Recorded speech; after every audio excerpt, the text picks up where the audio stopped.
আসসালামু আলাইকুম। সোনিয়াস ব্লগ চ্যানেলে আপনাদের সবাইকে স্বাগত জানাচ্ছি শাহী গাজরের হালুয়া রেসিপিটি দেখার জন্য।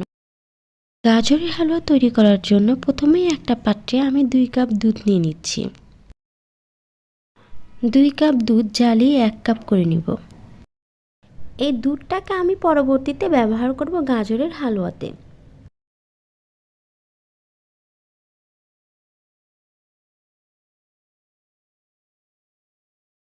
গাজরের হালুয়া তৈরি করার জন্য আমি এখানে 1 কেজি গাজর নিয়েছি। একটা পটেটো পিলারের সাহায্যে আমি গাজরের খোসাগুলোকে ছাড়িয়ে নিব। সবগুলো গাজরের খোসা ছাড়ানো হয়ে গেলে গাজরগুলোকে ধুয়ে নিব। গাজরের যে পেছনের অংশটা আছে ওইটাকে আমি কেটে নিচ্ছি, আর মাথার অংশটাকে রেখে দিচ্ছি যাতে গ্রেট করতে সুবিধা হয়। এখানে আমি একটা গ্রেটার নিয়ে নিয়েছি। এই গ্রেটারের যে একটা ছোট্ট ছিদ্র অংশ আছে আমি ওইটা দিয়ে গাজরগুলোকে গ্রেট করব। আপনারা চাইলে গাজরগুলোকে বটি দিয়েও কুচি করে নিতে পারেন, তবে মনে রাখতে হবে গাজরগুলো যেন মিহি কুচি হয়। গাজরের যে মাথার অংশটা আমি রেখেছিলাম সেটাকে ফেলে দিতে হবে। এখানে সবগুলো গাজরকে কুচি করে নিয়েছি।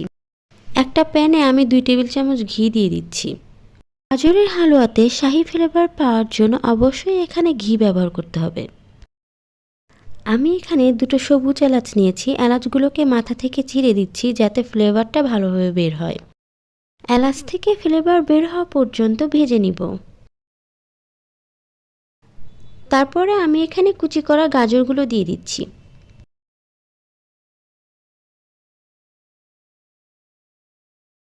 গাজরগুলোকে ভেজে নিব 5-7 মিনিটের মতো, যতক্ষণ না গাজরের কাঁচা ফ্লেভারটা চলে যাচ্ছে।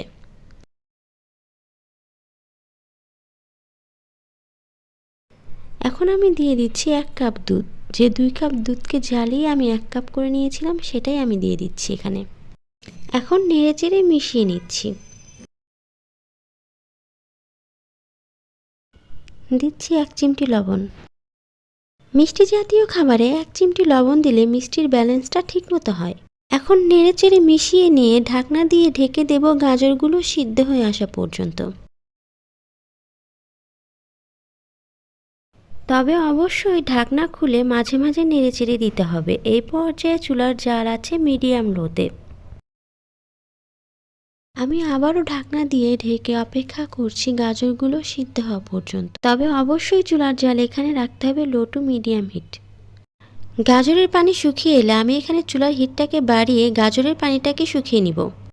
এখন আমি এখানে দিয়ে দিচ্ছি 1 কাপ চিনি। আপনারা আপনাদের টেস্ট অনুযায়ী চিনি বাড়িয়ে বা কমিয়ে নিতে পারেন। চিনিটাকে গাজরের সাথে খুব ভালোভাবে মিশিয়ে নিচ্ছি। এই পর্যায়ে আমি চুলার জাল রেখেছি হাই টু মিডিয়াম হিটে। চিনি থেকে পানি বেরিয়ে গেলে তারপর আমি এখানে ব্যবহার করছি 1/2 কাপ গুঁড়া দুধ।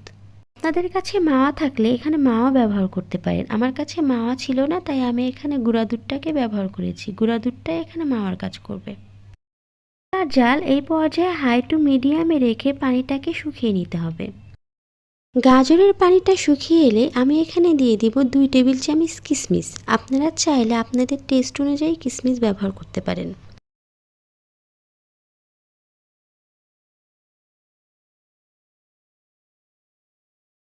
এখানে দিয়ে দিচ্ছি 1 টেবিল চামচ ঘি। গাজরের হালুয়া চুলা থেকে নামানোর আগে 1 টেবিল চামচ ঘি দিলে এখানের ঘিয়ের একটা টাটকা ফ্লেভার পাওয়া যাবে, খেতেও ভালো লাগবে। পর্যায়ে গাজরের হালুয়াটাকে নামিয়ে নিচ্ছি, কারণ এটা পরে ঠান্ডা হয়ে গেলে আরও আঠালো হয়ে আসবে। চুলা থেকে নামিয়ে একটা সার্ভিং ডিশে তুলে নিচ্ছি। উপর থেকে ছড়িয়ে দিচ্ছি কিছু পেস্তা বাদাম আর কাঠবাদাম। এটা আপনারা আপনাদের টেস্ট অনুযায়ী দিবেন। আজকে তাহলে এখানেই বিদায় নিচ্ছি। আল্লাহ হাফেজ।